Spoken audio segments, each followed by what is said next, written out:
अस्सलाम वालेकुम प्यारे बच्चों। प्राइमरी एजुकेशन चैनल पर खुश आमदीद। आज हम उर्दू के सबक नंबर 18 के मुख्तसर सवाल जवाब के बारे में पढ़ेंगे। मश्क सवाल 4, दिए हुए सवालों के जवाब लिखें। अलिफ, वादी सिंध की तहजीब के आसार पाकिस्तान के किन इलाकों में पाए जाते हैं?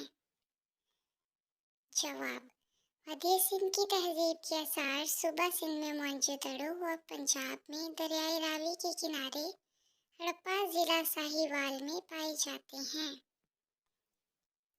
बे, हड़प्पा में किस तरह के मकानात तमीर किए जाते थे? जवाब, हड़प्पा में मजबूत बुनियादों वाले पुख्ता ईंटों के मकान तमीर किए जाते थे। हर घर में गुसल खाने का इंतजाम भी किया जाता था। मकानों में रोशनी और हवा का भी बंदोबस्त किया जाता था। जीम, हड़प्पा में कारोबारी जिंदगी कैसे चलाया जाता था और किस बात पर जोर दिया जाता था? जवाब, हड़प्पा में कारोबारी जिंदगी एक बाकायदा निज़ाम के तहत चलाया जाता था। वजन और नाप तोल के मियार को बेहतर बनाने पर जोर दिया जाता था। दाल, हड़प्पा के रहने वाले किन चीज़ों की पूजा करते थे?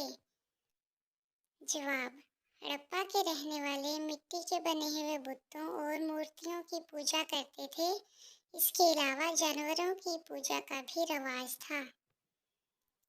हे, हड़प्पा से मिलने वाली कोई सी 5 चीज़ों के नाम और उनके बारे में एक एक जुमला लिखें। जवाब, नंबर 1, बुत, पूजा के लिए मिट्टी के बुत बनाए जाते थे। नंबर 2, मोहरें, पक्की मिट्टी, तांबे और चांदी की मोहरें बनी होती थीं। नंबर 3, खडियाँ, कुछ घरों से कपड़ा बुनने वाली खडियाँ भी मिली हैं। नंबर 4, औजार, कांसे से बने औजार भी हड़प्पा से मिले हैं। नंबर 5, जेवरात, औरतें अपने बनाव श्रृंगार के लिए हार, चूड़ियाँ और मालाएं पहनती थीं। प्यारे बच्चों, सबक अच्छी तरह से याद करना और अपना ख्याल रखना। अल्लाह हाफिज़।